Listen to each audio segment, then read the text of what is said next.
Let's start chapter 2 today. We are rather moving rapidly. This is a record in the last several years, since 2013, we've been having Gita Yoga, late 2013, never had this rapid progress, finished chapter in like 2-3 sessions. However, this chapter is different. The second chapter is loaded. Not only is it a big body of work, body of knowledge, a large 72, versus the second chapter and the 18th chapter are the biggest, and the 12th and the 15th are the shortest. 12th is the sweetest too. We just finished the 12th one, and then the Saturday sessions, and we launched 13th a couple of sessions ago. But as we had said, originally we said we will not go verse by verse, and we'll still try to make an effort for that. But as I had said before, it'll be difficult in the second chapter to compromise. I don't want to cut corners, and I don't want to leave anyone shortchanged. So I will make an effort to move rapidly from here too. But the significance of this second chapter is just too great to compromise, like I said. So I may still need to slow down. Feel free to unmute yourself if you have any question, thought, concern, observation, any suggestion. Please do not hesitate. Remember, these reflections, there is no expectation, there's no judgment, there's no rule. There's no inhibitions. It's just love for the Lord of love. So in the first chapter, when we wrapped up last time, we focused significantly, just to summarize. I did not get a chance to send that around. I focused on the two aspects of reason and purpose. It is important to understand this at the onset. There's in anything that we do, whatever we do, however we act, there can be a reason or there can be a purpose. Arjuna was ready to fight before the battle started because he had a reason to fight. All these years, he had accumulated the anger, the revenge, and all of that.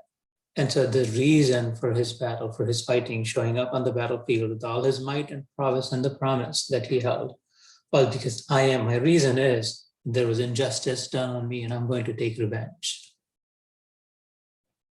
Reasons can change. Reason can be flimsy. Reasons can be confusing. Reasons can create doubts. Reasons can be refuted, challenged. And that's unfortunately what happened as they stood, the epic moment, the legendary moment, as they stood between the two armies, Krishna and Arjuna. And just imagine earth being pulled out of the feet when Arjuna himself says, I cannot fight, I will not fight. It's not big enough of a reason for me to have to kill my own, for them to be dead. How will I enjoy anything that I get after killing them? This is my grandfather. This is my master, spirit, my guru. These are my pundits, and this is my cousin. These are all my cousins and mama and my in-laws. And so he was very anchored, very focused on the reason, which are personal. Reasons are highly personal. Can be, mostly are. Krishna wants him to look at the purpose. He's running away because the reason is manageable for him, that I will just beg and I'll just hide in the caves. It's okay, I don't want the kingdom. It was very personal. Reason causes reactions. Purpose makes us proactive. Krishna is saying, you have to fight. Don't fight because of the reason, the personal reason that you have. Fight for a purpose. Fight with a purpose. Identify the purpose. Why you've been dragged onto this battlefield. Why am I even here? What's the purpose? The more we will focus, and we'll see this, the immortal, the first word the Lord utters in the BhagwadGita, the very first word that Krishna says is Kutasva. What is the purpose? And to me, it's a momentous signal. If he chose the first word, why? Right? Kutasva is why. To be that. It's a clear sign for me, for example, in anything that I do, that I must pause for a moment and figure out, identify why. Why am I doing this? Why am I saying this? What is my purpose? Why am I going here and not here? Why am I doing that and not that? Why am I choosing this over that?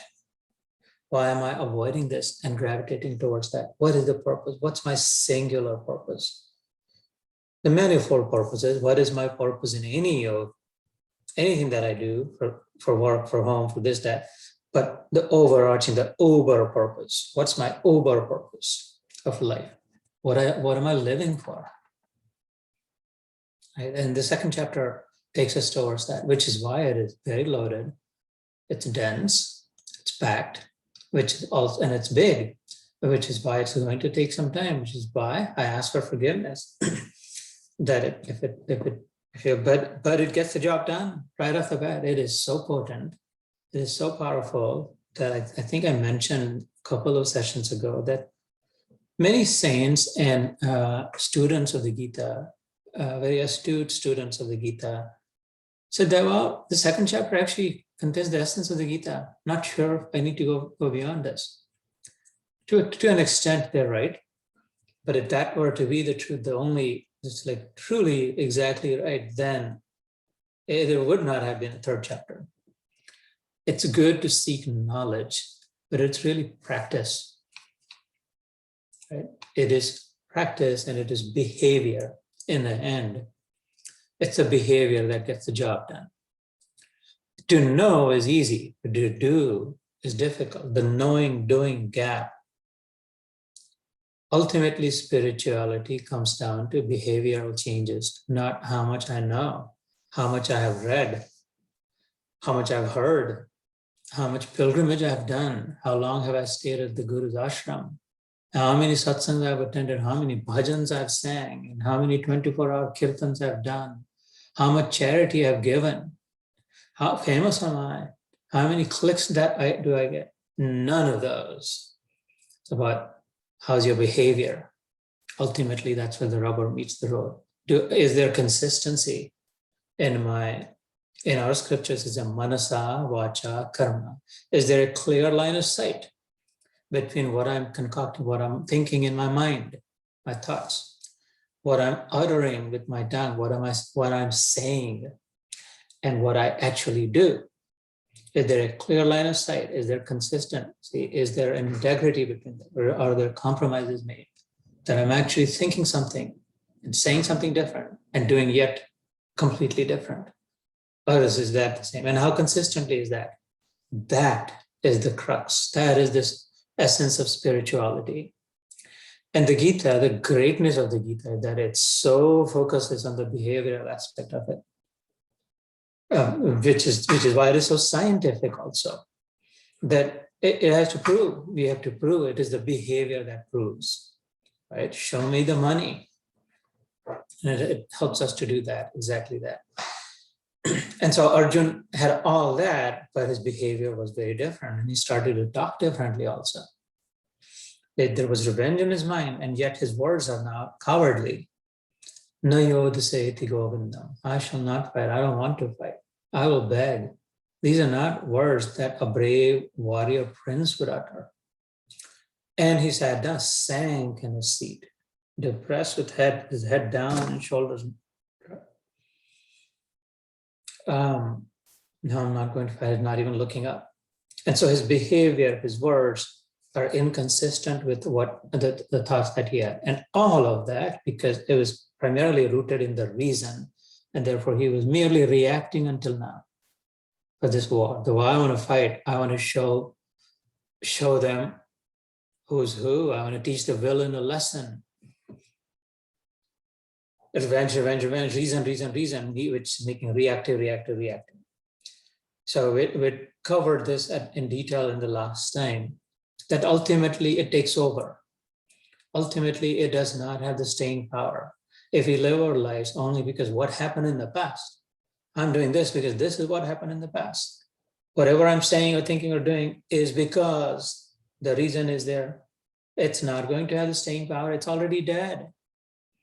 The past is already dead. How long in the casket? How long do people keep the dead body? How long can they keep the dead body? Yeah, they might decorate it. They might inject some chemicals and put some oil and all that. How long though? So it is. Reason's not going to last long. And this is what happened with Arjuna also. Just so anchored on the reason for it and clueless about the purpose ahead of the reason that, right? And so Krishna, in the last session we'd cover, goaded him towards, prodded him, or tried to lead him, but actually did not have a chance to say anything. Krishna didn't say anything. It was mostly Arjun's monologue. Now we will start hearing more from Krishna that, hey, you had made this your personal reason. I am beseeching you, I'm asking you to fight for a purpose. Purpose is bigger than us. Purpose is bigger than just the personal reason. Purpose is global. Think globally and act locally, right? So Arjun, think about the entire, so the world around you. And for the improvement, for the integrity of it, for the preservation of goodness, you must act locally right here, right now. You must fight this battle so that on a global scale, goodness will prevail again. If you don't act locally, just thinking globally is not going to help. But don't think locally, think globally. Think of the system, have a systemic view. Think of the systems view, uplifted, pulled up, higher view. The higher and higher we rise in an airplane or climbing up on a mountain, the better and bigger and more our vision improves. The angle is broader, therefore we're able to see more of what's going on. And when we're at the peak, we can get a 360-degree view. When we're halfway through, we maybe get a 180-degree view, but not what's behind. And therefore, Krishna, through the entire Gita, in some ways, my interpretation, one of those is that it is all about uplifting our viewpoint so that we see more and more of the truth. And the more we see of the truth, the easier life becomes, the lighter the lift is, the more it makes sense, and the less negativity we have, the less stuck up we are, and the more open-minded, the more forgiving, and the more willing we become. And carefree. And the great gift of the Gita is carefree, fearless. Every moment, fearless. That's the great gift of the Gita.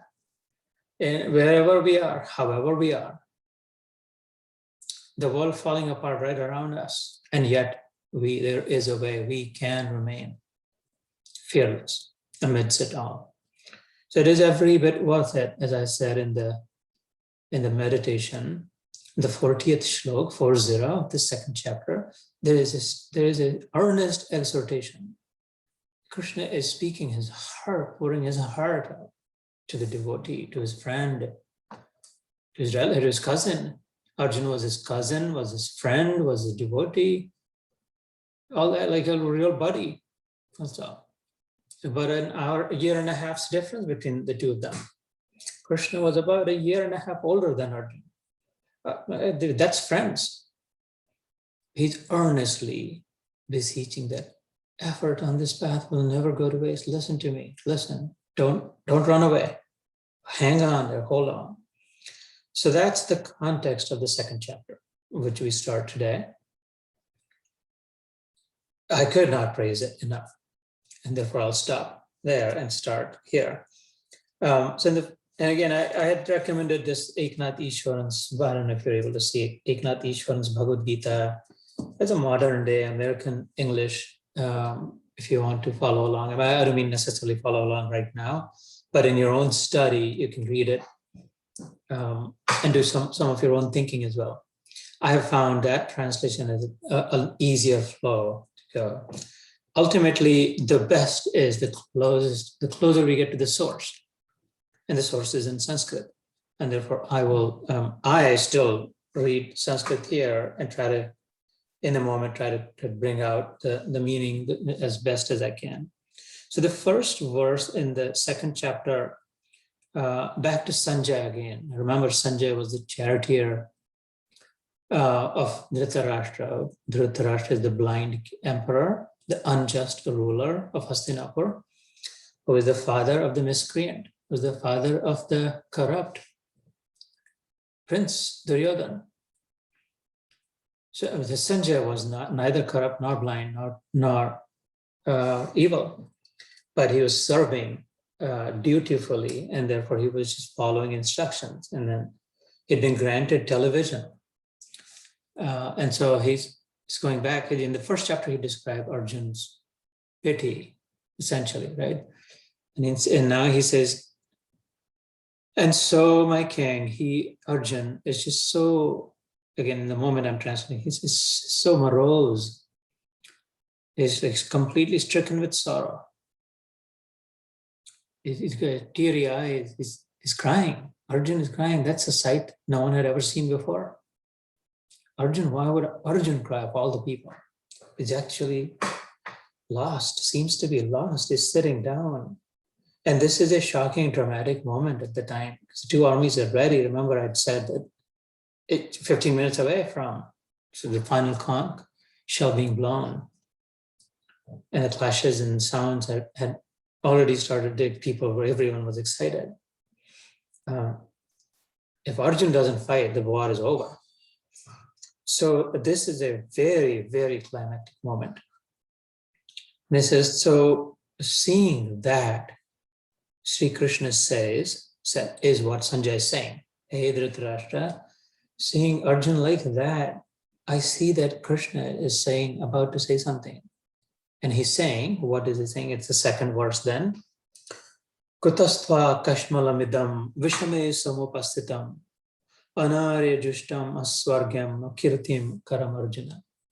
So in the last session, a couple of people who had attended had requested that, having grown up here, they really they're not close to Sanskrit at all, but they've heard and they like to hear it. So once in a while they'd said, if you don't mind, just say the shloka in Sanskrit also. Or one person even requested that, once in a while, explain to us like the specific nuance or the detail of the Sanskrit. But neither of those two are here today, so I'm not sure if I have to fully adhere to that request unless others do. But I still might once in a while, so bear with it. For example, I said the first word, kutastva. Again, I will leave it to you to think on your own how significant it must be for all the 10 million words or more there might be. And Sanskrit is even more so, modular language. There's no end to how many words you can create in Sanskrit because it's modular. You can, okay, great, we'll do. So you can plug and play. It's a beautiful, perfect language. You can plug and play and you can create fresh new meanings out of it. That is why you may have heard German scientists and programmers in the beginning had said, wow, this is perfectly suited for computer programming. But anyway, so kutastva, my point here was that if from all that, if he's choosing why as the first one, he's the perfect one. And I'm going to ask you to believe that the speaker here of the Gita is the perfect one. Perfect in the perfectest sense of the word perfect. The ultimate, the supreme, the absolutely immaculate. Rid of all imperfection. It's impossible of any imperfection. And that perfect one is picking the word why as soon as when he opens his divine mouth. Hey man, it's a signal for me. I am going to sit with it first in my own meditation. I'm going to think about why. What's the significance of why?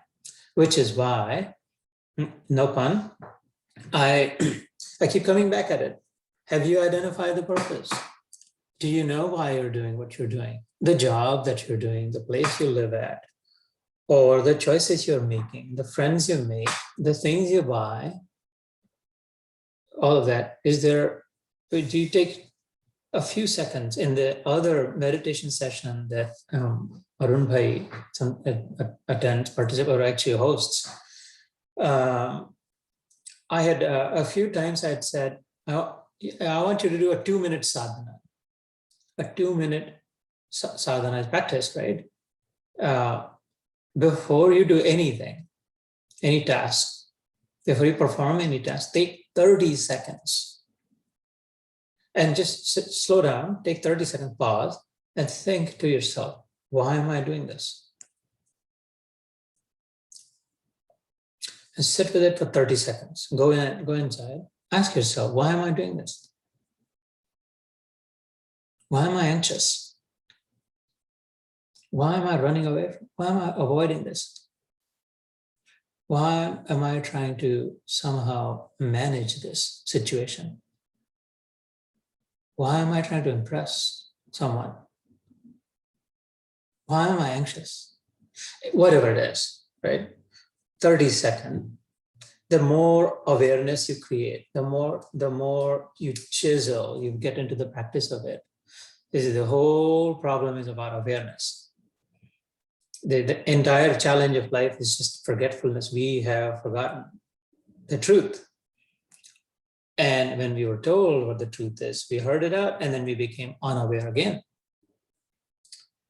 In the end, when the Gita ends, Arjun's last memorable words is Nashto moha smritir labdva tvat prasadat maya chuta sthito smigata sandeha karishye vachanam tava. This is all in the 18th chapter, towards the end of it. And so this is what, again, I beg your pardon, but I am going to go all over the Gita to bring the connections there. One may not necessarily stick to exactly this. But after all this dissertation, after all this anxiety-filled ride, in the end, Arjun says, oh my God, that's right, I now remember. Nashto moha. Nashto is destroyed. Nashto gaya. What? Moha, this attachment, this wrongful attachment, this concocted, this confusing attachment. I was attached to things that I should not have attached to, and I was detached from that which I should have been attracted towards. It was just the whole process was reversed. No wonder I had to make so many efforts to feel good. I had to work so hard. I had to possess so many possessions. I had to eat so much. I had to go to so many vacations. I had to talk to so many people. I really needed so many thumbs up and likes to feel good, because it was all topsy-turvy, turned upside on its head. So now, nashto mo, all that is forgotten, is destroyed. Smrutir labdva. Smriti is memory. Oh, I now remember. That's right, Krishna. Tvat prasadat maya chuta. Tvat is your prasad, your grace, your mercy, my Lord. Krishna, with your grace, with your mercy, my memory has come back. I have now become aware.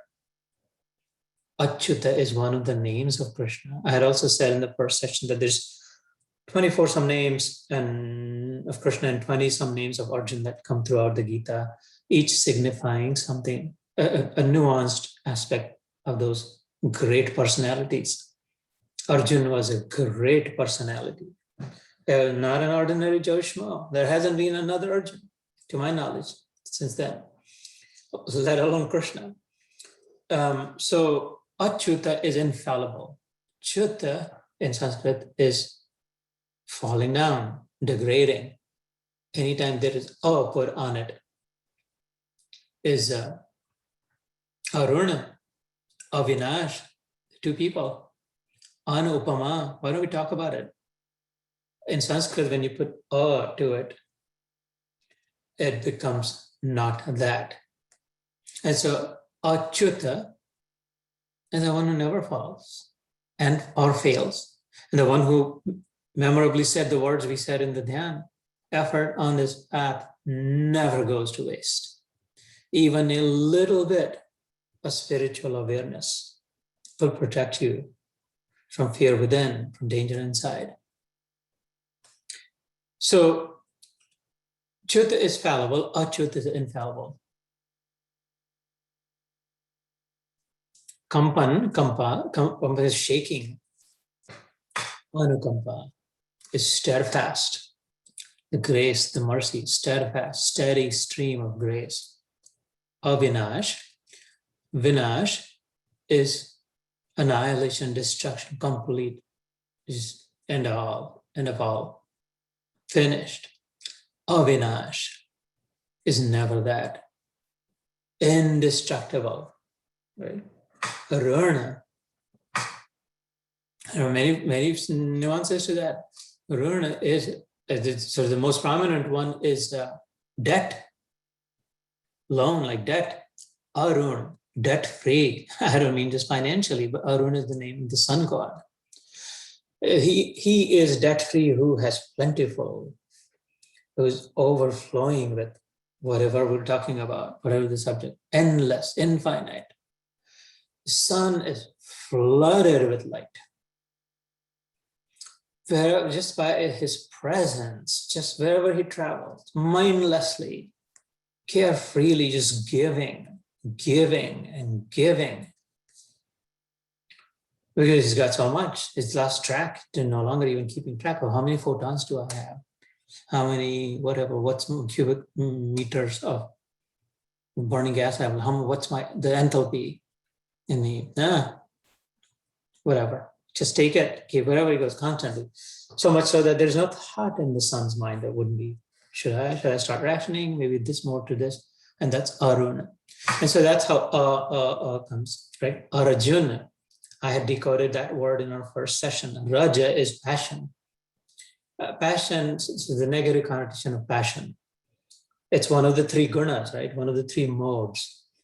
Sattva, Raja, Tama. Tamas is constantly driven by something, restless. Rajas is restless. Now I want to do this, now I want to do that, now I want to go there. How about we should have more of this? There should be growth in the companies and organizations and institutions. See growth. Well, growth is one thing now, different too, more, different. That's the Rajas. This was Arjuna. He was very content. He was very satisfied. And we saw the effect of that. It's like, I don't want to fight. I don't want this kingdom, even though he was the most prominent fighter. So such is the lovely, very beautiful, very strong, very powerful, very capable Sanskrit language. So in there I was saying, where did all this come from? In the 18th chapter, he says, Nashto moha smritir labdva tvat prasadat maya chita.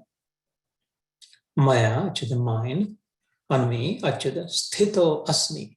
Now I'm situated, sthito honai, like being steadfastly grounded, anchored, securely lodged. Asmi is I am. I am now securely. Like the hurricane is passing and people they board up their shops and houses and all that like that. Now it's not going to be blown away. Sthito, I'm not going to be blown away anymore. Gata sandeha, the doubts have gone, the hurricane has passed. Sandeha is doubt. Gata is gone, is my doubt. Karishe vachanam tava, I shall do as you say. Karishe will do. Vachanam is your words.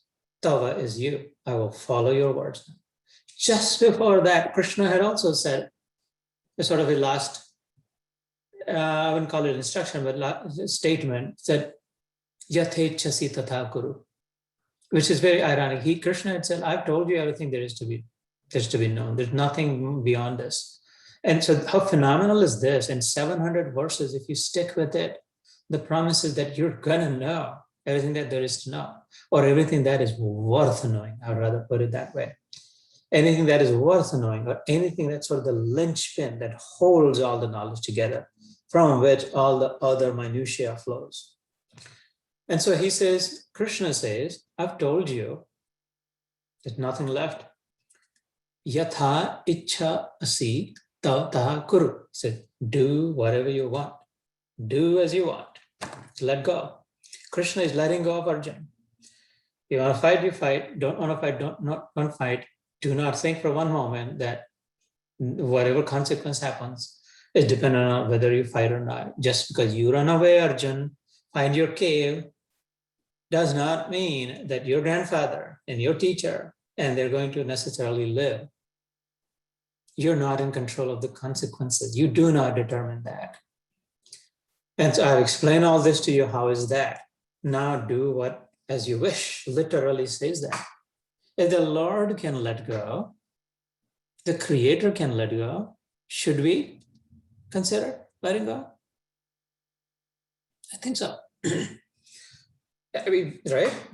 The one who can make it happen, still letting go and giving freedom, so open-minded, giving freedom to his subject, saying, do as you wish.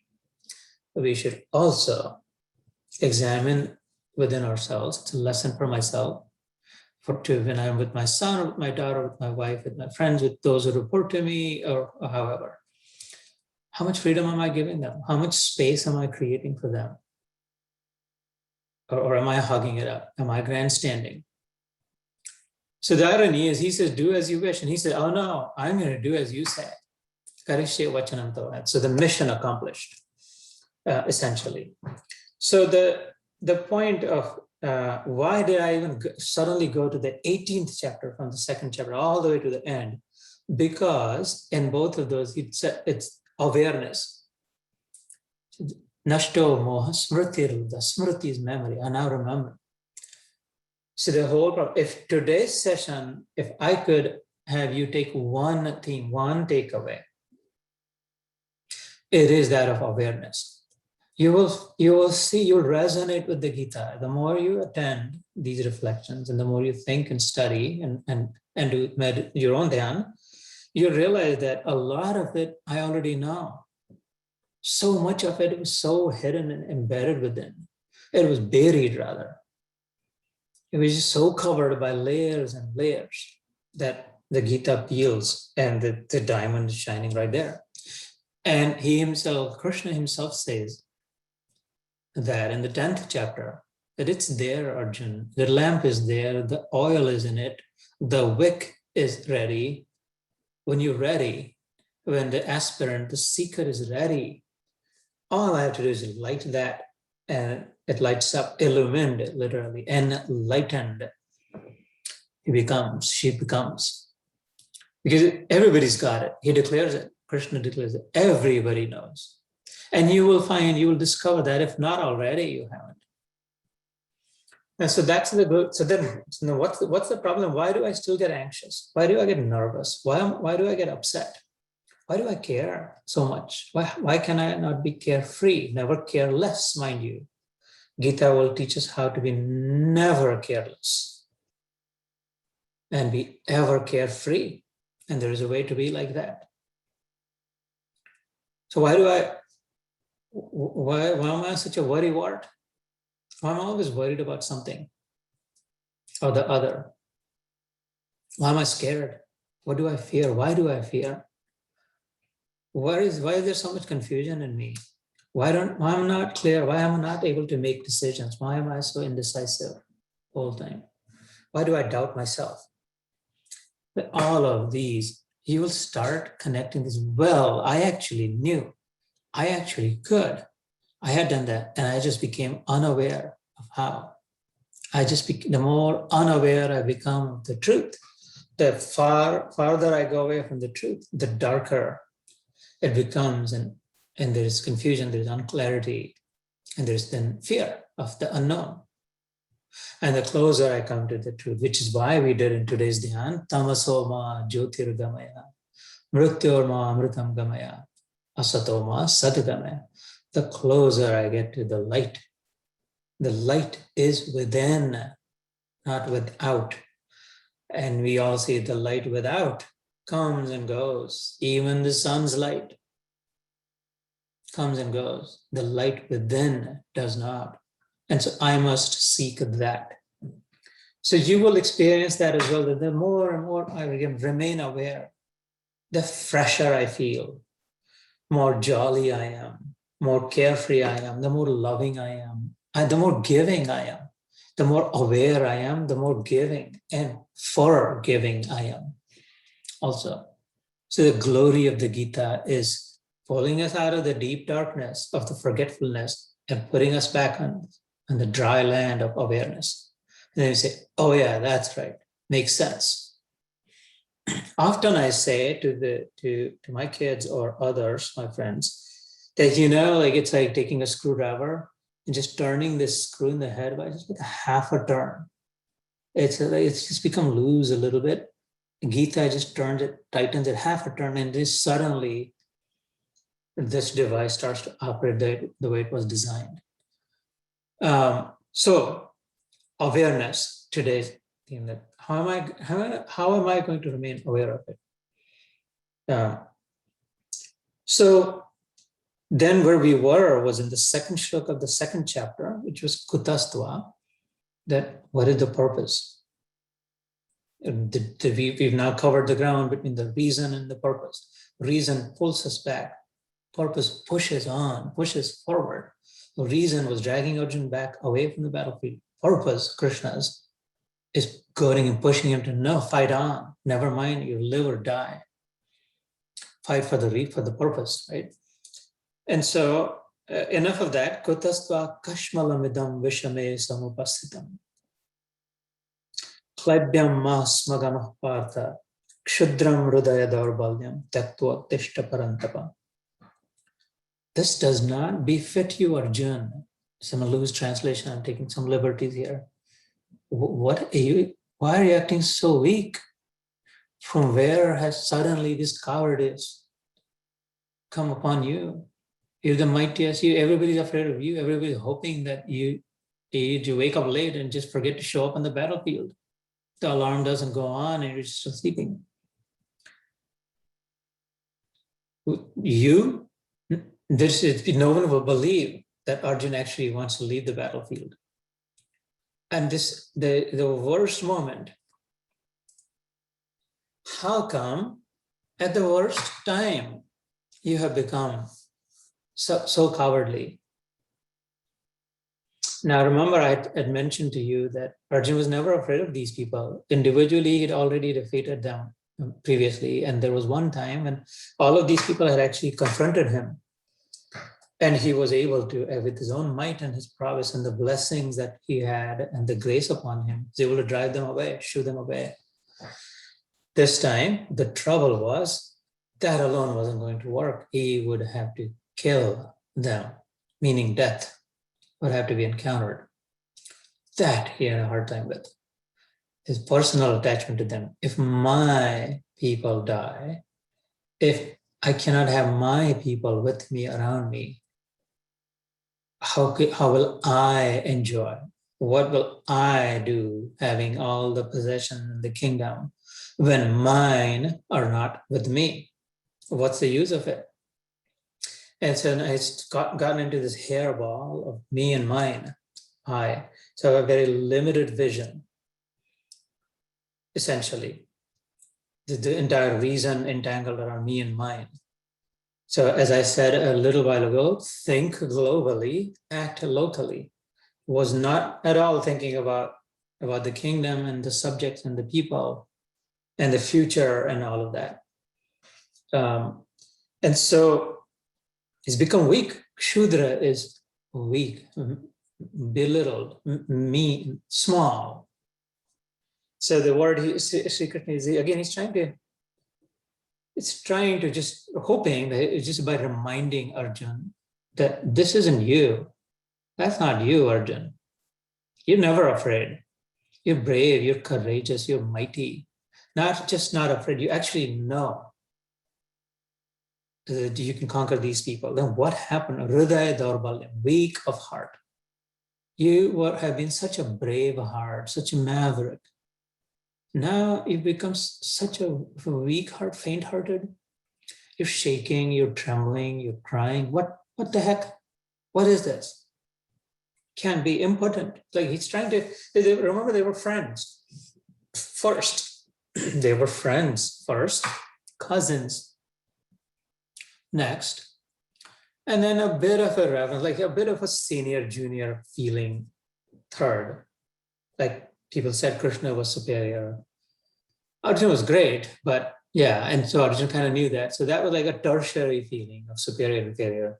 The secondary was, yeah, we're cousins. My brother, my father and your mother are real brother sisters. But first and foremost, they were friends. So Krishna is saying, like, what have you become important? Have you lost all your ardor? Have you lost all your energy? What has happened to you? Get up. Kshudram hridaya daurbalyam tyaktva. Tyaktva is letting go, relinquish, leave, drop. Tyag, it comes from the root tyag. Tyaktva. Ud tishta. Bharata. Again, these are beautiful words. Ud, anytime we see ud, is up high. So udbatti and agarbatti, when you call it udbatti, because it goes up. Uddeshi, high-minded, high-grounded. Uddesh, like purpose, in Sanskrit, it's called uddesh. Now, what is that? So it is, by default, in Sanskrit, purpose is assumed to be a high-minded purpose. That if there is a purpose, then it is going to be a global purpose. It is going to be systemic view. So during those times, purposes were driven by systems thinking, by global views. This is a higher ground, not personal. Those were reasons. Personal were reasons that would pull you down. Right? And so, tyaktvo, ud tishta. Tishta is stand. Ud, get up. Ud, tishta, stand. Parantapa is another name he uses. Astutely draws upon different names of Arjuna, Krishna does, to sort of remind him of his own. Parantapa is para, is others. Tapa is distress. The one you who can so easily cause distress for others. Now, distress in the sense of the might. You put fear of God in their chest so many times. That's kind of the significance of Parantapa. You just vibrate the string of your bow, and half of them will just run away. Oh no, Arjuna has woken up. So that's the significance of the name Parantapa. Sakshudram hridaya daurbalyam tyaktva uttishta parantapa. So this is a stern exhortation right off the bat, reminding him of identifying the purpose.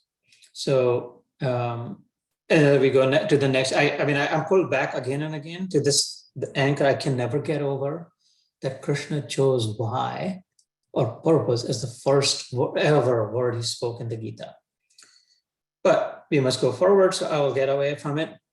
And so Arjun, in the number 4, 5, 6, 7, this part we will quickly go through, traverse. So Arjun starts talking in 4 and then continues through 8, and then Sanjay says 9 and 10. So we should at least cover through 10 today. I think we should be able to. And that'll be a good, big deal. Never, ever done 10 verses for the second chapter in one shot. Never finished the first entire chapter in just 3 reflections. This is the American way. Efficiency is the name of the game here. So Arjuna is saying, Katham Bhishmam Aham Sankhya Dronam Cha Madhusudana. What are you talking about? Arjuna is questioning Krishna. You crazy? You're asking me to kill my own grandfather, what gives? Easy for you to say. So this is so colloquial, this is so real, right? This is so practical. This is how we talk. This is how we feel. This is so legit. This is so authentic. This is so modern. This is so now. This was not just 5,200 years ago. This is not just 10,000 miles away. This is also here and now. This cannot be. You're kidding, right? Katham, like hakam. Katham is hakam. What? Like when you say what? Says these puja are these are worshipable. Don't you know? You know. I know you know. These people are worshipable. I should be touching their feet. I have so often taken the dust of their feet and put on my forehead. My grandfather used to pick me up. I lost my father when I was 8. And my grandfather has entirely raised me with so much love and so much TLC and so much care and concern. And he invested so much in me, looking up to me as his aspiration, his protege. And this master, he's left nothing. He taught me everything. Don't even know if he's taught as much to his own son, Ashwatthama, and he's taught me all that. And you're asking me, Krishna, they say you're God, you're asking me to kill them. What has happened to you? Really? And then he goes on through the logic as if Krishna wouldn't know. So what am I going to do after if I kill them? Who will I show my face to? Who will want to live in my kingdom? Which citizen will consider us as the righteous and the rightful kings? And even if they do, would not everything be, these are all words in Sanskrit that I'm sort of on the fly, taking liberties, paraphrasing some and translating others. Would not everything, every morsel that we eat be tainted by their blood? I mean, so these are words here. Rudira. Rudir is blood, Sanskrit. Will I not be drinking my grandfather's blood? Is that what you're asking me to do? For what? A fistful of dirt, some kingdom, some piece of land to kill my own? Do you think I'll enjoy one moment after that of my life? Now, Arjun is one thing, Yudhishthir was another. His older brother was even more, like 100 times more sensitive and sentimental and thoughtful, like super thoughtful. There wasn't a more thoughtful gentleman, a perfect gentleman at that time than Arjun's bigger brother, the one who was supposed to be the king, for whom Arjun was fighting. If Arjun is feeling like that, Yudhishthira would be half dead with just the thought. And it actually happens. One of the 18 days of the war, Yudhishthira also pulls his own drama. He said, dang, look, what is like, after Bhishma, he said, no, I really don't want to fight anymore. I'm surrendering tomorrow. And then Krishna has to go and pull him up again. Dude, get up. Don't. So, such is my Lord. And that's what he does to us. How many times have we been depressed? How many times have we been defeated? How many times have we doubted ourselves? Something within us has prodded us. What was that inner voice? Or outer voice, someone else's, whoever's voice. From where did it come? How did it arrive at the right time? We've experienced that. I really needed to hear that. I stumbled in this, I read something, and then this just changed my direction. I started to think differently. Is that all coincidence? Is this all just random? It's all concoction? Rhetorical question. And so he's saying, no, can't. He says, I actually don't know. In Shlok 6, so I just covered 4 and 5. And 6, he says, I don't know which one is better. Whether we win, now I'm doubting. He says, maybe they should win. I don't know, because if they win, my grandfather, my teacher, my this, my that, because everyone else is fighting from them, their side will live. And that's right, or Krishna, that's how it should be. That's appropriate. They should live. Never mind if we die in the process, or if we lose, or if we have to go back to the forest again. That would be Adam. That should not happen. So you can trace back every bit of shred of his logic to me and mine personal reason, which is pulling him back, not the global purpose, which would otherwise have pushed him forward. Right? And I would encourage you to also think in our own lives when dealing with our own children, with our parents, with our neighbors, with our brothers, siblings, friends.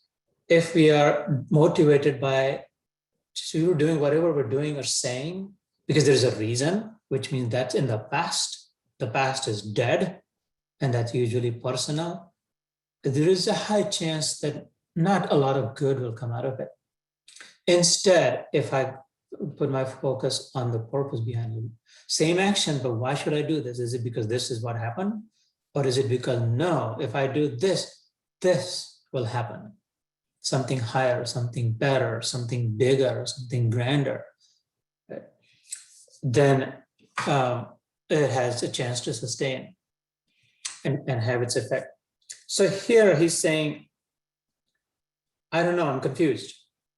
Whether if we win, it's better. He never had that confusion. 13 years. For 13 years, he'd been like, oh man, I can't wait for that day. We're counting days. There are stories in the Mahabharata.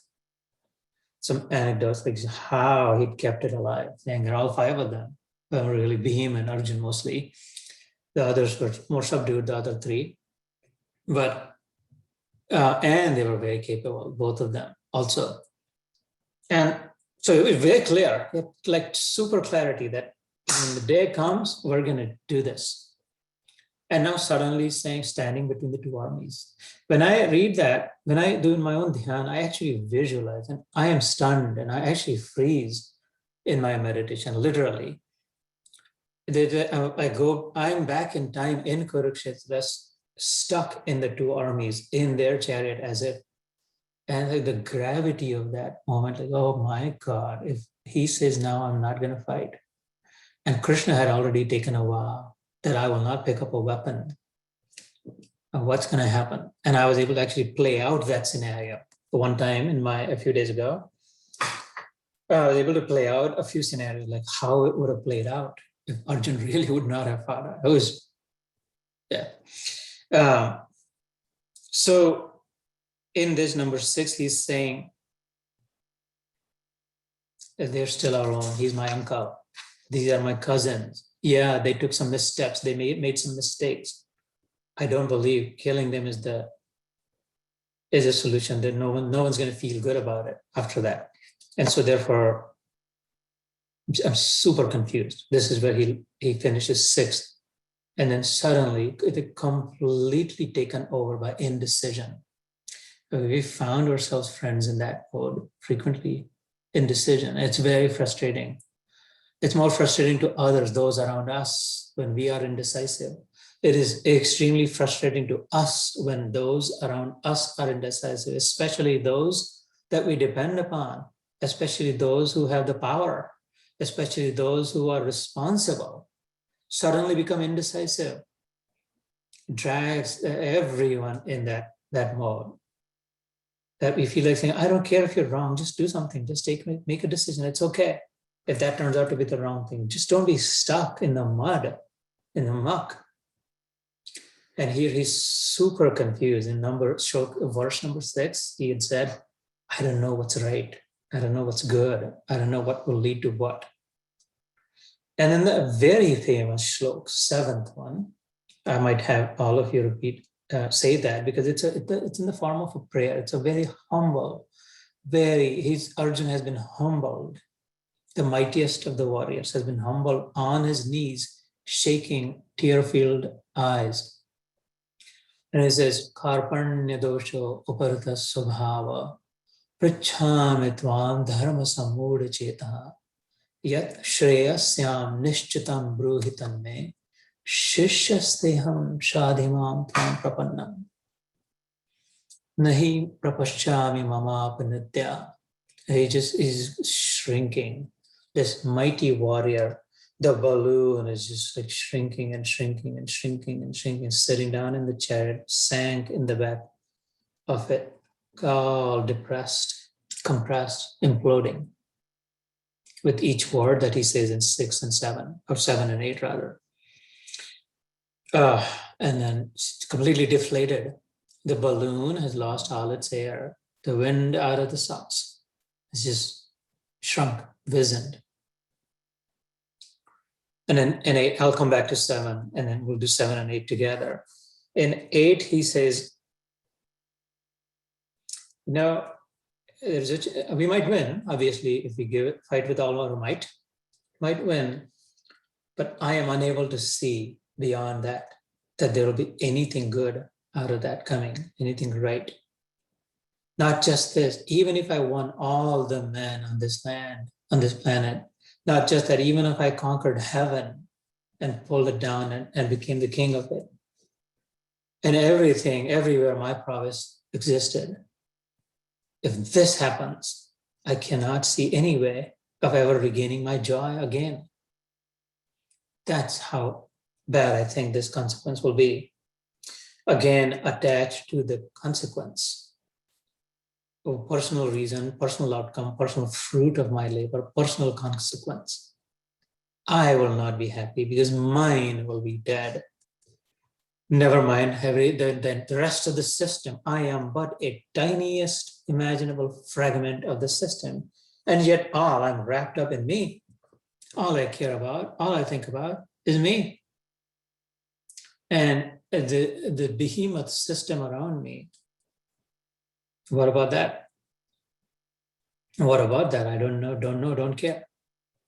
And that's where the entire problem lies. That's where all of the mess occurs. So in the seventh one, the fabled, the famous, the prayer, it's worth memorizing, by the way. The seventh verse is worth memorizing, and because it's in the form of a prayer. So we'll slow down there and we'll decode that one, breaking apart the words. Karpanya dosho uparata subhava. Karpanya is cowardice, cowardly, afraid. This man who is never afraid, he has not experienced fear, is saying, I am struck with fear. I'm so afraid. I'm just like terrified, in other words. Dosha, he admits, that's a weakness, that's a fallacy. That's a flaw, right? I mean, no one wants to have that. No one wants to be struck by fear or terrified or afraid. Those who become weak are weakened. Those who are fearless are strengthened. And so he acknowledges that as a fallacy. Karpanya dosha uparita subhava. Uparita is afraid, confused, and indecisive. I mean, I cannot fully translate that in English.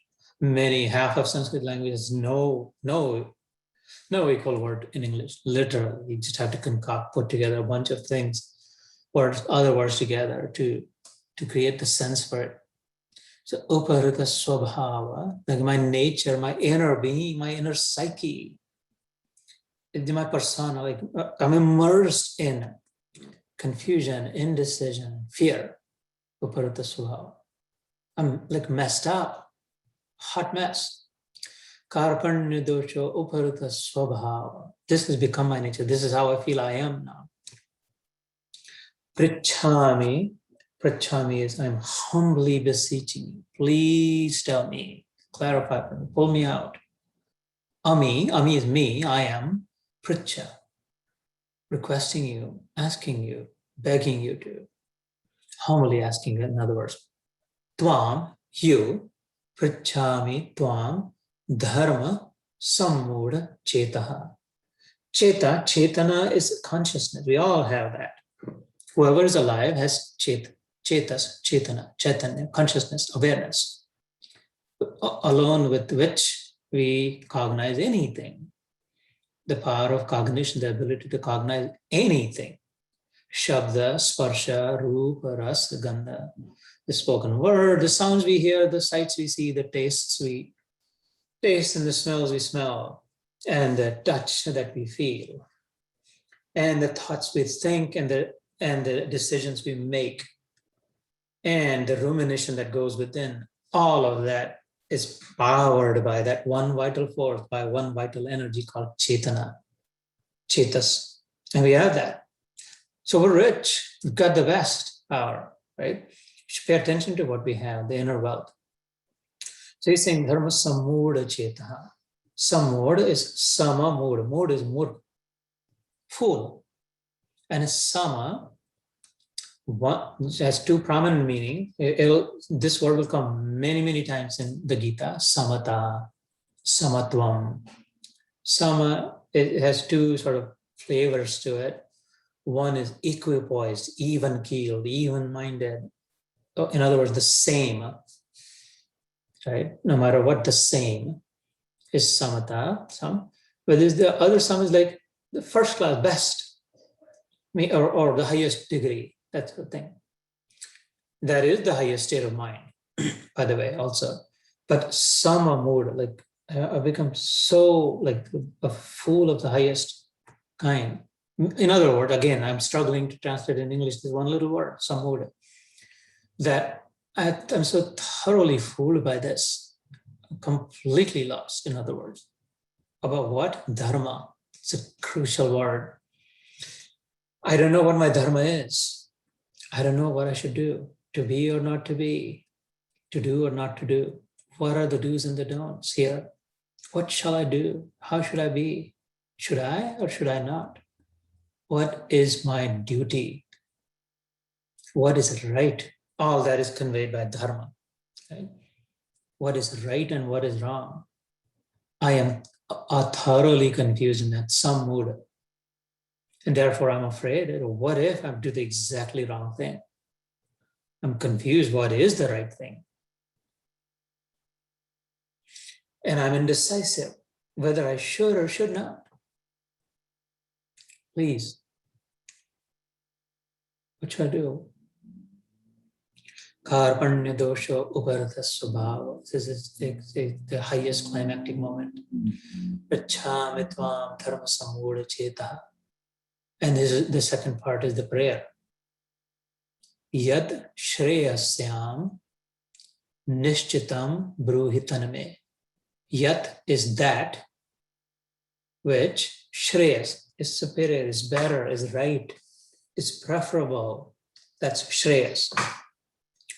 Yat shreyasyam. Asyam is that which is right, that which is better, that which is preferable, that which I should do. Yat shreyasyam nishchitam. Decisively. Bruhi. Tell me. Tanme. You tell me. Again, these are the flow, the grammar is different in Sanskrit than English, obviously. Please decide for me. That's a, yeah, God says, I cannot, I will not, I don't decide for you. That's why he said in the end, what did he say? Do whatever you want.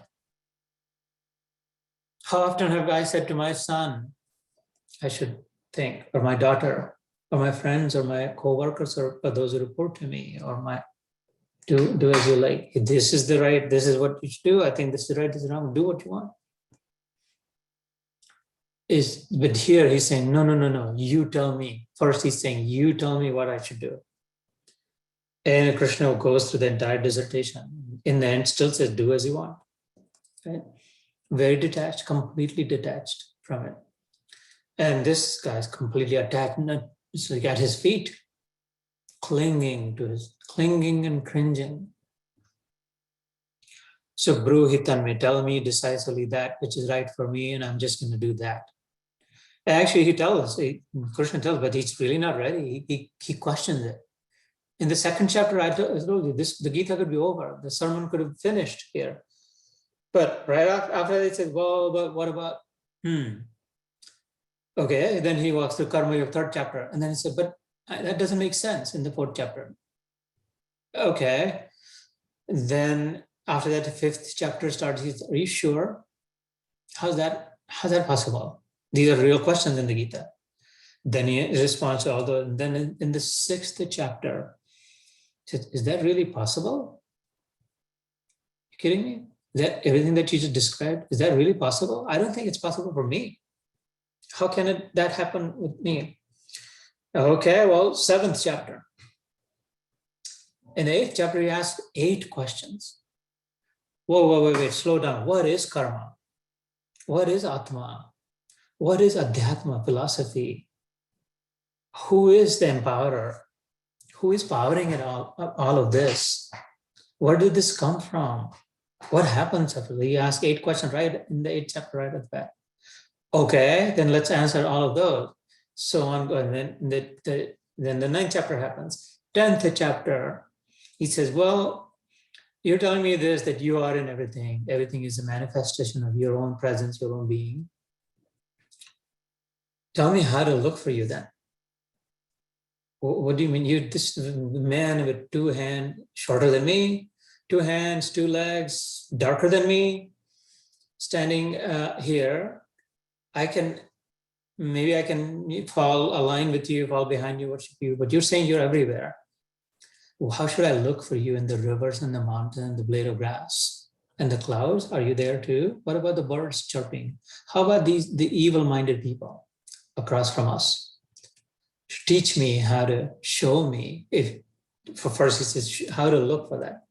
Okay, 11th chapter, and he says, I want you to see the openness of the Gita, the versatility, the pragmatic, the practicality of the Gita, the challenges here.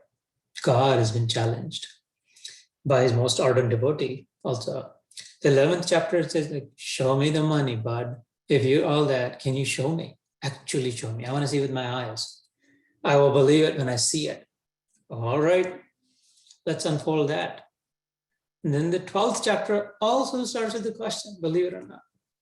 After even showing, says, okay, got it, makes sense. But I've heard there's the different kind of devotees, those who do this, that, worship this way. Where do they go? Do they go to some hell then, who don't worship you? There's no such thing, like no one burns in eternity in Sanatana Dharma for eternity, right? And so then 13th chapter begins and so on and so forth. So the reason I walked you through this is that here he's saying that, tell me, just tell me what to do, decide for me, because I am unable to decide. But it is not that easy, because Arjun was very human. Arjun was very, very human. There was a divine fragment in him, there's an ansh in him, but his humanity was not diminished by that. It was not hidden. We can readily identify with Arjun's state of mind about all that. You read the Gita. Was the job done? No. You hear these reflections. Is that it? This is cool. Everything is cool now from here on? No. It takes a while. Why do we think we have such a long life? Not to eat more and eat more and eat more, drink more, for this to sink in, because it takes time. Because it is practice. We have to behave. I said previously, the glory of the Gita is that it takes us to the behavior of it, not just knowledge, not just memory, not just, I'm able to say this, that, I've read this and heard this and saw this and given this, but our behavior transforms into that. Behavior takes practice. We fall and get up again. We fall again, get up again. Next time we go longer and farther, fall again, but get up again. One time we just start going and never fall again, when we follow the infallible Achyut. So the yat shreyasyam nishchitam bruhitanye shishyaste aham shadhimam tvam prapanam. Consider me your devotee or disciple, shishya, disciple. For momentarily, I put you in the place of my guru. So my guru is standing in front of me, ready to cut my throat. I don't want to harm him. I can, but would not. So I am lost. I see no one around me who can guide me, advise me. You are right there shining, like a shining beacon in front of me. I place you in that, I give you that place. I assume the place of your disciple. Shishyaste aham. I am your disciple now. From this moment on, until now, he was a friend, he was a cousin, he was a buddy, he was cousin, and like some reverence. But now he's giving him full glory of the master and disciple. Shadimam tvam prapannam. I am completely humbled in front. Prapanna is samarpan, surrender, beyond surrender. In the feeling of surrender, there are still two, right? I surrender to you. This army surrender to that army. There's still two. Prapanna, the word takes it beyond samarpan. In that you have forgotten about yourself. I'm so lost. I'm so down. I'm so defeated. There's no esteem left. There's no self left. I don't even know. All I see is whatever is in front of me. That's the feeling of prapannata. Shishasteham shadimam. I am completely humbled before you, in front of you. Prapannam. So that's the seventh shlok, which I said is kind of in the form of a prayer. And in India, it is often repeated after arti is done or after the morning prayers and all of that. And it's beautiful, it's a rhythmic, and there's good meter, there's force in it also. And it invokes emotions of humility also. It reminds us of someone and something, some being superior to us, in control, with the possibility of some guidance being provided, that someone being there to advise, that I do have a shelter, I am not untethered. I'm not a ship lost at sea. I do have my anchor, is the feeling that it invokes, which is why I try to impress that upon your minds. And so why don't we, okay, well, maybe let me just cover two more because we're going to do through 10. And then I'll come back to this shloka and we'll say it a little bit, decode it and say it. And so now Sanjay says to Dhritarashtra, Eva muktva rishikesham gudakesha parantapa nayotsa iti govindam uktva tushni babhuvacha. So Sanjay ovacha, Sanjay said, ovacha is said. Vacha, in Sanskrit there's the tongue, Vani, the word projecting part of the tongue, not the tasting part of the tongue. It's the projecting part of it, the vibrating part of it, right? Sound vibration creation part, vacha. There's the jiva and there's the vacha. It's the same instrument, same sensor. There's two different connotations of it. You use it to speak and you use it to taste. So vacha is the speaking kind. So ovacha, he uttered. Sanjay uttered, evam uktva, saying thus. Evam is thus, uktva is stating, uttering, or saying thus. Rishikesham, beautiful name of the Lord. I think we covered it one time before. It's worth cherishing. I mean, it's just the sound of it I love, Rishikesh, but the meaning of it is sweeter still. Rishik Ish. Rishik Isham.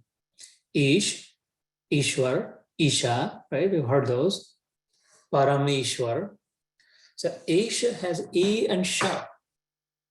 When you go to the root of it, just like the root of Latin or in Greek, whichever, when we go to the root of Devanagari, as it is called, Sanskrit, like the language of the gods, Devanagari, this has come from the citizens of Devnagar, heavenly abode, Nagar, Devanagari, the language that's spoken there. When we go to the root of it, Sha signifies Shasta, controller, the one who has it in control. Whatever it is that you can think of is in control of whose, is signified by Sha. Shasana, we say, is rule, right? Shasta. Shasak is the ruler. Shista is another word, is discipline. You may have heard some of these words from your parents or grandparents. Shista is discipline. So the sense there is that to control, to teach. So all of these coming from the Sha of Isha. E signifies Mangal, benefactor, beneficial, benefiting, well-being, well-creating, well-doer, not just a well-wisher, but the well-doer. Only that which is good for me, someone who is in supreme control of everything and has my best interest in mind. The E signifies the best interest, the highest good, summum bonum, if you heard that term. Oh, look up, otherwise, the greatest good. That's ease. I forget if it is Latin or Greek, summum bonum, the greatest good there can be. Might be Latin. So I have not learned Latin, but just this term stuck in my head because I came across it once and I loved it. It's the greatest good there can be. That's E. And Sha is not just that, the greatest power, the controller. When you combine those two, Isha is that one, that mother or that father or that Ram, Krishna or Ganapati or Bhagavan or Thakur or Swami, Brahma or that cloud or that knowledge, whatever your it is. My it is Krishna, or whatever your it is. He or she or it is the supreme, the final one, the uber controller, and also the best well-wisher and well-doer. Only that can be God. Otherwise, how many our parents wish us so well all the time. Oh my God, they're always praying for us. How many nariyal pe nariyal, dava, 108 nariyal, pede, oh supari and this betel leaf, oh Pandit ji, Jog Ji, Mere Lal, all that. Why? Because they care so much, because they're so well-wisher. They like, poti.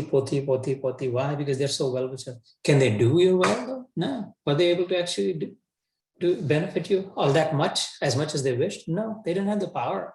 They wish. They were well-wishers, not necessarily well-doers. Maybe some, but not all perfectly. What about those who are the controllers? Duryodhan, Ravan, the miscreant, Hitler. How much he controlled? Was he the well-wisher though? But did he have the best interest in mind? Summum bonum?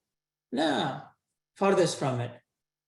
So there are those who have supreme power, and there are those who have supreme good wishes.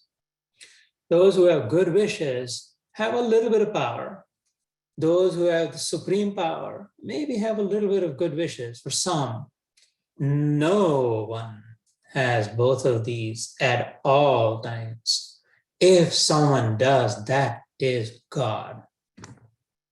Supreme power and supreme well-doer. Such is my Lord of love.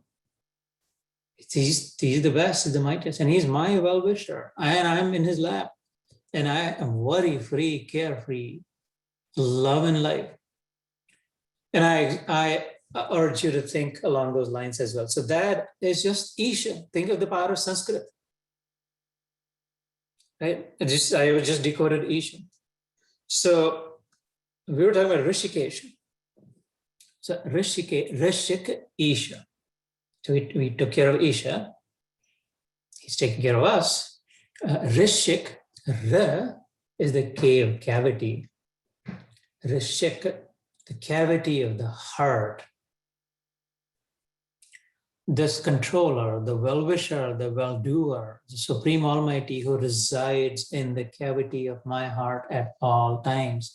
So much so that when he leaves the cavity of my heart, they take me and burn and incinerate and bring a fistful of ash, hang on the tree outside, because it's inauspicious, they say. And I built this house, and now my ash cannot enter my house. Why all that? I mean, there was so much glory. I had so much power, so much name and fame, so much wealth. I accumulated all that. And that something left me, and it was reduced to a few drops of water that evaporated in a fistful of ash. Because that thing that was in my heart, that Chaitana, that beam of consciousness, that life drawn, that drop of life when left, that is Rishikesh. That is still beating the heart, saying, Mahu, I am. No worries. With you at all times. When I go to India, it's still with me. When I come here, still with me. When I was young, still with me. When I was younger, still with me. And still with me. When I'm sleeping, still with me. So I have completely become unaware. He's never unaware of me because they haven't burned me yet. He has not become unaware of me. That's Rishikesh. The one, and there is another nuance to this, the one who is observing everything from within. The eye of the eye, the Upanishads tell us. Eyes are just cameras, just sensors. Whatever they're bringing in, who is it who is actually watching and observing and witnessing and experiencing it? And that's Rishikesh. The ear of the ears. The words are just going through the drum, doing their drum, and then doing some vibration somewhere. But who is it? What is it that's actually experiencing some sound vibration and decoding, making sense out of it? That's Rishikesh. Angushtamatra Purusham Chinmayam Hridhi Sarvada Yatra Swurati Sobhava. This is Lord Shiva. If you take affinity to Shiva, he also says that in the Skanda Purana, in the Shiva Gita. It also appears in the Guru Gita. He says to Parvati Mata, Angushta, this much cavity. The heart is in the shape of my fist, the size of my fist. And where there is the size of my thumb, there is a void. He said, and in it the Chaitana, the energy, in other words, not an organ, not an object, not a muscle, not a thing, but the spiritual awareness. Chinmaya, Shiva calls it, Chittamaya, conscious being, aware one. Hridhi Sarvada, Tishta, ever vigilant, ever aware, ever standing guard. That's Rishikesh, brother. It's a beautiful word. And so Sanjay, who, as I said to you, there was a knower. He knew. He was a devotee. He'd been given a vision by Vyas. He knew of Krishna's prowess and his presence and his identity. To a large part, not obviously entirely, until he saw what Arjuna saw. Evam uktva Rishikesham, saying thus that Rishikesh, to whom Gudakesha Parantapa. Here's Arjun's name, Gudakesh. Gudak is sleep. Isha, you just heard about, controller of sleep. Arjun actually controlled his sleep. If he didn't want to sleep, he did not need to sleep. He could stay awake at length. He could sleep as much as he needed to, when he needed to, and wake up when he wanted to. He was a tapasvi, he was a parantapasvi. It worked very hard, in other words, to accumulate all these skills. He was very skilled, multi-skilled, multi-talented. One of his skills was control over his sleep, tirelessly staying awake. And that's the significance of Gudakesha, Parantapa. Nayotsa iti govindam. So saying thus to Rishikesh, rather, that Gudakesha, that mighty, multi-skilled, I cannot believe Sanjay is saying, actually put down his bow and arrow. Tushni babuvaha. Na yotsa iti govinda. No, not. Yotsa is going to fight. Govinda, Krishna, another name. Just maybe take 1 minute for that. Iti is period. I shall not fight, period. That's it. Na yotsa iti govinda. I'm not fighting. Done, I'm done. Let's go, let's leave. And then he just left his bow and arrow because I'm not fighting, I don't need this. Krishna had also said, interestingly, I told you in the first reflection, when Duryodhana and Arjun went to him, hey, we need your donation, your contribution for this world war, for this civil war that's about to happen. You got your mighty army, Narayani Sena. He said, okay, one of you asks for my army, the other one all gets is me. Who wants to ask first? Maybe Arjun, you should ask first. And Duryodhana was fearful. Oh, shoot, man, I hope he doesn't ask. What if he asks for the army? Arjun says, oh, if I must choose, I wish I didn't have to choose. If I must choose, I'll choose you. Never mind the army. And you remember that Duryodhana, giddy. Like, oh my God, this dummy messed up. Because Krishna had said, then I am not going to fight. Why was Duryodhana so happy? Because before that, Krishna had said, I will not fight. In the sense that I'm a lover, not a fighter. Plus, that he doesn't need to fight. It isn't just weapons, his tongue is adequate. His words have enough power, never mind his weapons, to get the job done. His influence, his sphere of influence is adequate. So I find it interesting that before the war, Krishna had also said to Arjuna that I'm not going to fight. And now he gets to hear the same, be careful in what you wish for. Might hear the same words thrown at you. Arjuna is saying, na yotseti Govinda uktva. So Govinda, I think I decoded this last time. Go is Indriya. Go is also Gaya, cows. Indra is Indra, king of cows, cow herd, shepherd. It's interesting that Christ was a shepherd and Krishna was a shepherd too. And both said similar things, very, very similar things, quite often. But anyway, that's one. But Indriya are the senses, the eyes, the ears, the nose. Go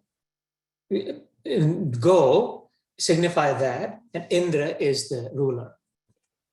So the ruler of the senses also signified by Govind. When we say Govind, the ruler of my senses, the witness within, the observer inside.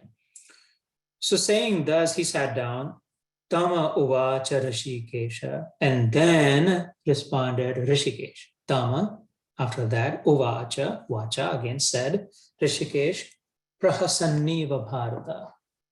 Smilingly. This is another interesting aspect. He's amused, as if amused.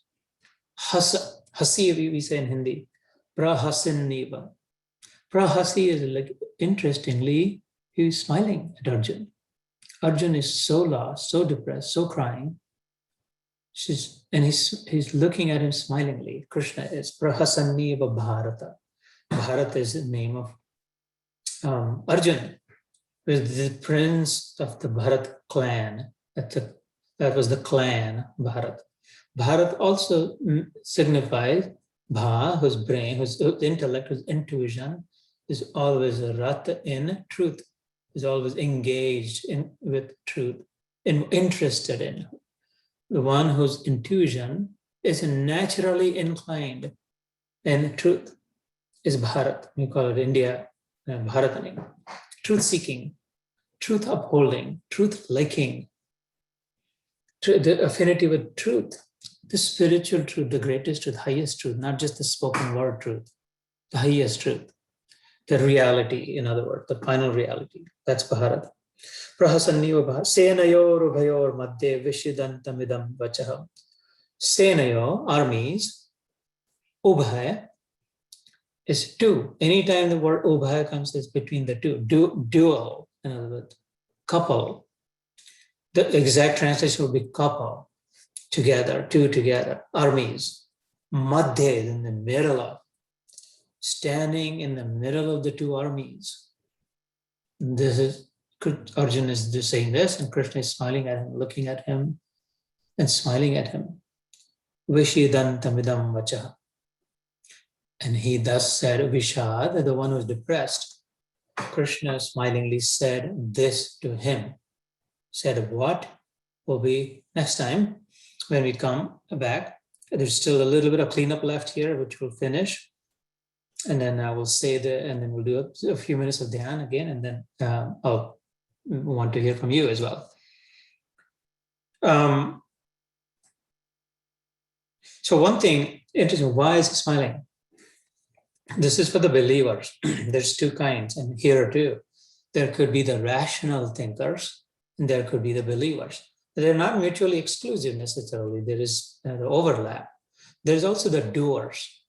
I don't know what to believe or not to believe, whatever. I don't know much, but I want to do. Serve.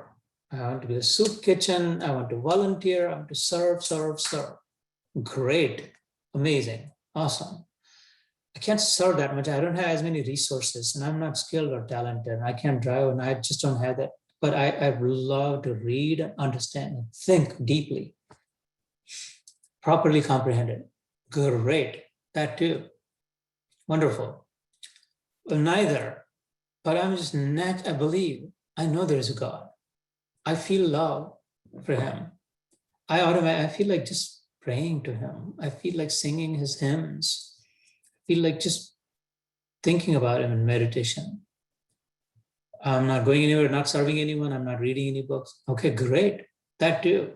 If you do a Venn diagram, if you know what I mean, the three, where they overlap, intersect. The middle, the common portion would be a yogi. This will come and it'll start in the third chapter. I'm fast forwarding. What is a yogi? Tasmad yogi bhavarjana. Again and again says, become a yogi, Arjun. Don't just become this knower. Don't just become this doer. Don't become just this. Don't become just that. Because then you are excluding. Then you're still incomplete and you're still finite. Become a yogi, then you have it all. And how to do that, and what does that mean, and how is a yogi, and what does he eat, and how does she walk? All that will come in the Gita. In fact, that is what the rest of the chapters are about, starting third, not second. Second chapter is the knowledge aspect of it. Like the chapter that we're in is the knowledge aspect of it. Pretty much 99% of it is this one circle on the top left of the Venn diagram. So for the believers, though, in the top right, from my kind, if there are any, I'm not sure here. Maybe Anupama Didi is. Krishna was a divine being, is a God, and therefore there was his prowess, his powers, his virtues is what I'm trying to say. His sweet virtues. His smile was so sweet, was so beautiful, so lovely. It had a name. And the name of Krishna's smile is Mohini, which is our daughter's name, Mohini. It's in Phoenix, Arizona, ASU, doing PhD in planetary science right now. Sometimes joins these sessions. But Mohini is the mesmerizing smile of Krishna, the hypnotic, in fact, hypnotizing smile of Krishna, momentarily losing whatever was happening. Arjuna is deeply hurt. He's bleeding profusely as though there's got to be a band-aid first put on it. You can't just say, well, this is Atma and their bodies and nobody dies and this, that. He's deeply hurt. The dagger is sunk in completely. His bleeding has to be stopped. There cannot be a more effective band-aid when the heart is hurting than the Lord's lovely smile. It has the prowess, it has the power of momentarily putting this lotion on it, this antiseptic on it, and wrapping it in a very warm, cozy, comfy band-aid of sorts, the cotton sock. And so is his Hasprahasaniva Bharata. And it's also mesmerizing, it's also hypnotizing, it's also giving relief to Arjun, who has put all his faith in Krishna at this time. And if Arjun looks up at Krishna, and if Krishna is smiling, think about it. I want you to think about it. If Krishna is smiling, that must mean somewhere there is hope. Wait, what? He's smiling? Is not everything wrong? Is not everything lost? Am I not all done? This is the most horrible thing that could have happened? No. Why would he smile? He's the all-knower. He's the best. I know. I've seen his prowess. I know they say he's God. I believe he's smiling. That means maybe it's not all that bad. That instant distraction from the grief-stricken Arjun. That another ray of hope, that if God is smiling, cannot be evil. God's not evil. Remember, he's Isha. And so I don't know, maybe I don't understand. Maybe there is something good. Maybe there is something right. Maybe. So there was a straw thrown at a sinking man, a rope thrown at someone who's about to sink and drown. With that smile, catch this. Now there is reason for hope. There is something else, Arjun. Catch this. I'm going to pull you out, and you will see what I see. And he says literally that later, Krishna. You will see what I see. You will feel how I feel. You will have what I have. These are the words spoken by Krishna in this very Gita, later on in other chapters, the 14th chapter, 11th chapter, the beginning of the 14th chapter, the end part of the 11th chapter. a couple other places. So hence this mysterious smile for the believers.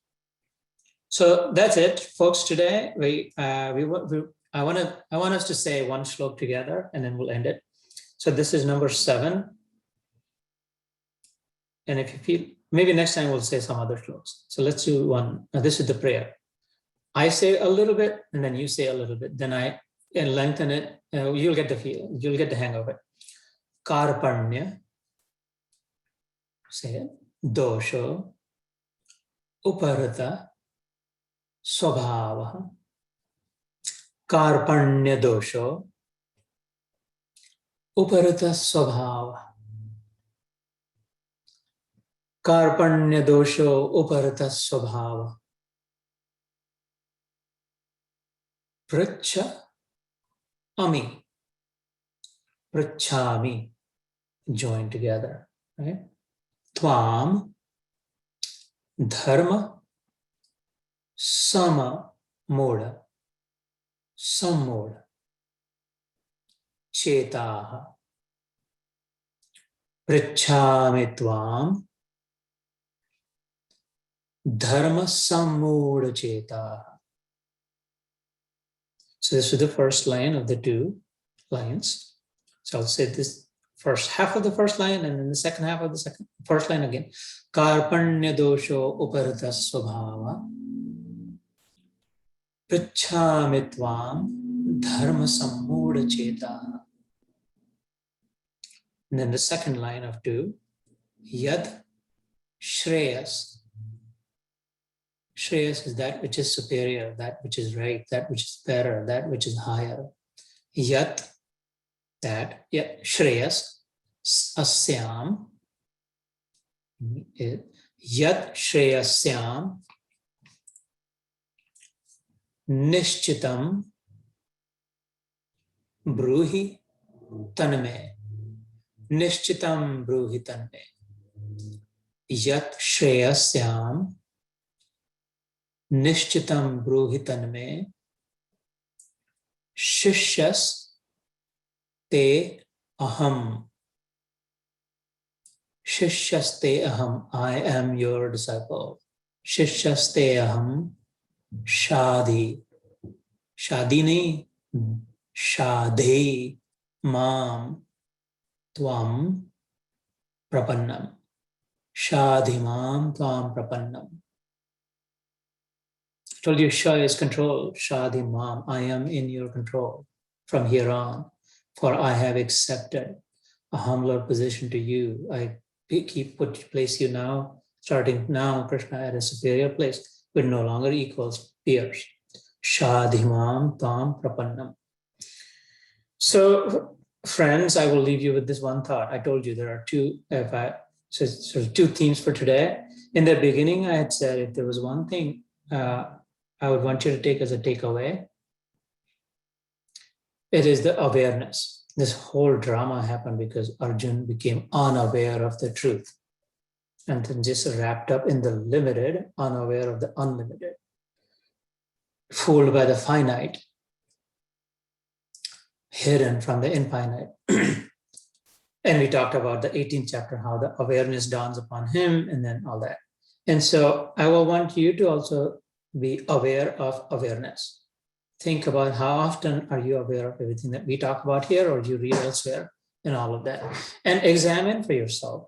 Every time you become unaware, you trip and fall and hurt in one way or other. There's an ouch. And then you realize, oh no, yeah, that's right. And the moment you become aware. So that's one. Second and final thought is this. You just said the word Shreyas. Yat Shreyasyam Nishchitam Bruhitanme. So our scriptures tell us it makes complete sense. Everything makes complete sense if you're open-minded and honest and really give it a shot. Think, make it your own. That every time all of us are always deluded or confused between Shreyas and Preyas. That which is right and that which I like. And often there is a conflict between the two. And I tend as a jivatma, as a little being that I've made myself to be, often as if I have no choice, no control, gravitate toward that which I like, being ignorant or being unaware of that which is right.